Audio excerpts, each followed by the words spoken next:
আবার জিভ খাই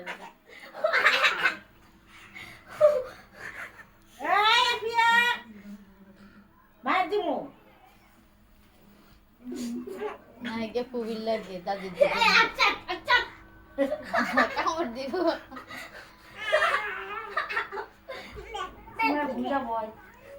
আমি থাকতাম না কাঁদি জানি দিব মোবাইল